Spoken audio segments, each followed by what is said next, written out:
Deuxièmement, en termes de probabilité. Dans ce paragraphe, on va traduire un peu tout ce qu'on a dit sur les ensembles avant pour les probabilités, puisque le but du chapitre, c'est quand même bien de faire des probabilités et pas des ensembles. Petit a, réunion de deux événements incompatibles.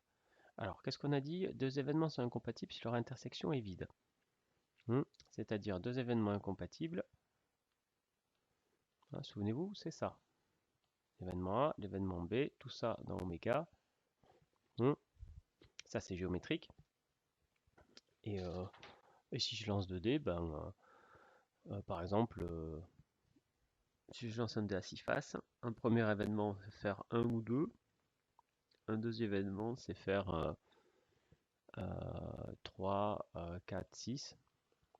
Ces deux événements sont incompatibles. Puisqu'on ne peut pas, vous voyez, si je fais...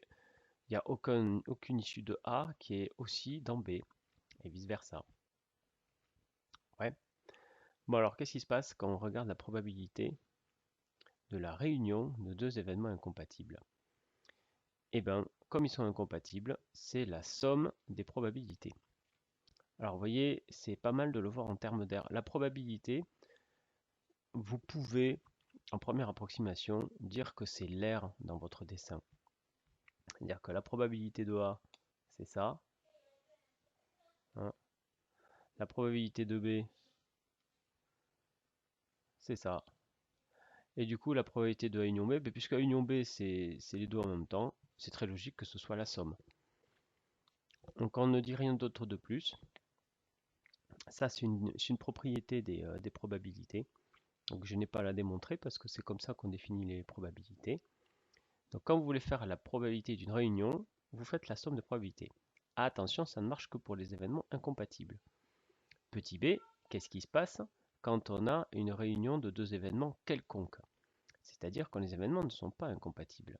Alors quand les événements sont quelconques, regardez plutôt le dessin que nous avons.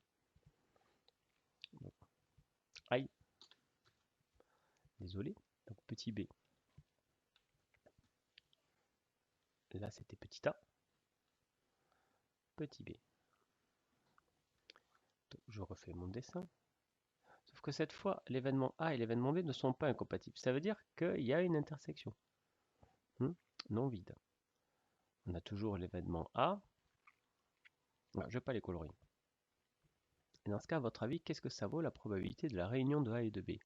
Alors en termes d'air, on voit bien qu'il va y avoir l'air de A.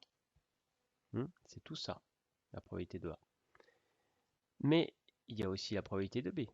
Sauf que regardez ce qui se passe. La probabilité de là, de ce qu'il y a à l'intérieur, là, elle est à la fois rouge et à la fois verte. Je vais la faire en marron. Eh bien, marron. Voilà, ouais, à la fois du rouge et du vert. Ouais. Alors du coup, moi la probabilité de la réunion, c'est tout ça là en fait. Alors comment je pourrais la compter? C'est assez facile. Il y a la probabilité de A, plus la probabilité de B, ça commence pareil. La probabilité de A, elle est en rouge. La probabilité de B, elle est en verte.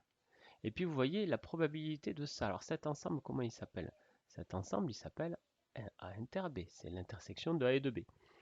Donc vous voyez que sa probabilité, l'aire de A inter B, elle intervient deux fois. Donc il faut l'enlever une fois. Sinon je la compte deux fois, vous voyez, une fois en rouge, une fois en vert. Donc il faut que je l'enlève.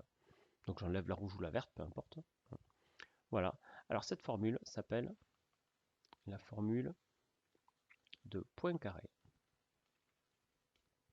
ou le crible de Poincaré.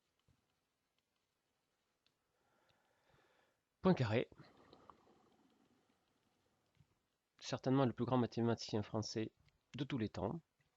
Donc né au 19e siècle, mort en 1815, un truc comme ça. Donc à cheval 19e, 20e. Il a à peu près tout touché. Donc une puissance de travail incroyable. Plus grand mathématicien français de tous les temps. Et peut-être même du monde. Voilà, vraiment c'était quelqu'un. Alors c'est une formule qui ne lui rend pas vraiment honneur. D'ailleurs, je ne suis même pas sûr que ce soit lui qui l'ait. Voilà, vous savez, c'est pas parce qu'on donne le nom de mathématicien à une formule que c'est lui qui l'a démontré. Par exemple, le théorème de Pythagore, c'est pas du tout Pythagore qui l'a démontré. hein, eh ben, ça, voilà. Il a dû en démontrer une version beaucoup plus forte. Bon, alors cette formule est extrêmement efficace parce que là, on n'a plus besoin que les événements A et B soient incompatibles. Ça marche quelle que soit la situation. Donc quand vous voulez calculer la probabilité d'une réunion, ben, vous ne vous posez pas la question. Vous calculez la probabilité de A plus la probabilité de B et vous enlevez la probabilité de l'intersection. Ça veut dire que la probabilité d'un événement A et d'un événement B sont liées avec la probabilité de leur intersection et la probabilité de leur réunion, dans cette formule qui est quand même assez facile. Donc retenez, dès que vous avez trois données, par exemple la proba de A, la proba de B et la proba de l'intersection, vous pouvez avoir la probabilité de la réunion. Mais ça marche aussi dans l'autre sens. Si vous avez la proba de A, la proba de B et la probabilité de la réunion, vous pouvez en déduire celle de l'intersection, etc. Donc il vous en faut 3 pour avoir le quatrième. Complémentaire d'un événement, bon, ça c'est super simple. Quel que soit l'événement A, la probabilité du second complémentaire c'est 1 moins la probabilité. Pour ça je pense qu'il n'y a aucun souci.